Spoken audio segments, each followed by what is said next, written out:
2018 বিধানসভা নির্বাচনে বিজেপি ও আইপিএফটির মেলবন্ধনে তৈরি হয়েছিল জোট সরকার। এক বছরের মাথায় আসন্ন লোকসভা ভোটে দুই শরিকের সুখের সংসারে শুরু হলো অশান্তি। দুই শরিক পৃথকভাবে লোকসভা ভোটে একে অপরের বিরুদ্ধে করবে প্রতিদ্বন্দ্বিতা। শুক্রবার রাজ্যের পশ্চিম আসনে আইপিএফটি মনোনীত প্রার্থী শুক্লাচরণ নোয়াতিয়া মনোনয়নপত্র দাখিল করেন। তিনি দলীয় কর্মী সমর্থকদের নিয়ে মিছিল করে পশ্চিম জেলা শাসক সন্দীপ মোহাত্তের নিকট তার মনোনয়নপত্র জমা দেন। প্রার্থী শুক্লাচরণ নোয়াতিয়া বলেন, বিধানসভা নির্বাচনে তারা বিজেপির সাথে জোটবদ্ধভাবে লড়াই করেছিলেন। লড়াইয়ে তারা বিজয়ী হয়েছিল, কিন্তু লোকসভার দুটি আসনে বিজেপি নিজ দলের প্রার্থী দেওয়ার সিদ্ধান্ত নিয়েছে। অতএব তাদের খোলা ময়দানে একা ছাড়া কোনোভাবেই যুক্তিযুক্ত নয়। তাদের সাথে প্রতিদ্বন্দ্বিতায় মাঠে নামা অত্যাবশ্যক। কারণবশতই আইপিএফটি রাজ্যের দুটি লোকসভা আসনে পৃথকভাবে প্রার্থী দেওয়ার সিদ্ধান্ত নিয়েছে বলে জানান শুক্লাচরণ নোয়াতিয়া।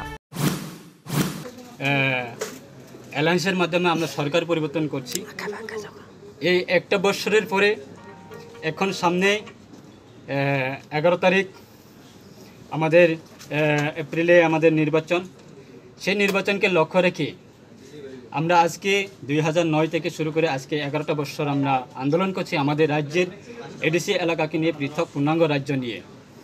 এই মুহূর্তে আমরা দেখছি রাজ্যের মধ্যে আমরা কোয়ালিশন গভর্নমেন্ট থাকার ফলেও আমরা চিন্তা করছি এবং আমরা সিদ্ধান্ত নিচ্ছি আমরা রাজ্যের মধ্যে সরকার অ্যালায়েন্স গভর্নমেন্ট হতে পারে, কিন্তু আমরা সেই লোকসভা নির্বাচনকে আমরা কোনো দিনে বিজেপিকে খালি ময়দানে আমরা ছেড়ে দিতে পারবো না।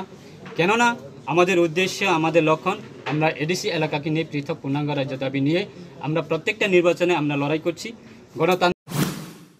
তিনি বলেন, আইপিএফটির 11 বছরের আন্দোলন পৃথক পূর্ণাঙ্গ রাজ্যের। 1 বছর সরকারে থাকা সত্ত্বেও তাদের তিপ্রাল্যান্ড ইস্যুতে কোনো পদক্ষেপই নেওয়া হয়নি। তাই এই দাবিতেই হবে লোকসভা ভোটের প্রচার। শুক্লাচরণ নোয়াতিয়া মন্তব্য করেন, আইপিএফটির পৃথক প্রার্থী দেওয়ার সিদ্ধান্তকে প্রতিপক্ষ প্রতিটি বিরোধী রাজনৈতিক দলই সমর্থন জানিয়েছেন। আমরা সংগ্রাম করছি আজকে এই আমাদের যে পার্টি আইপিএফটির সিদ্ধান্তকে সমস্ত রাজ্যের সমস্ত অন্যান্য রাজনৈতিক দল যারা আছে তারাও সমর্থন করছে, এবং বিজেপির পক্ষ থেকেও যারা তাদের নেতৃত্বে যারা আছে তারাও আমাদেরকে এবং আমাকে ফোনের মাধ্যমে হোক না এবং সরাসরি আমাদের সঙ্গে যোগাযোগ করছে যে আমাদের সিদ্ধান্তকে তারা স্বাগতম জানাচ্ছে। রাজনৈতিক বিশেষজ্ঞদের অভিমত, আসন্ন লোকসভা ভোটে শাসক গোষ্ঠীর দুই শরিকের মধ্যে জোরদার টক্কর পরিলক্ষিত হবে। উভয় দলই কোমর বেঁধে নেমেছে ভোটের ময়দানে।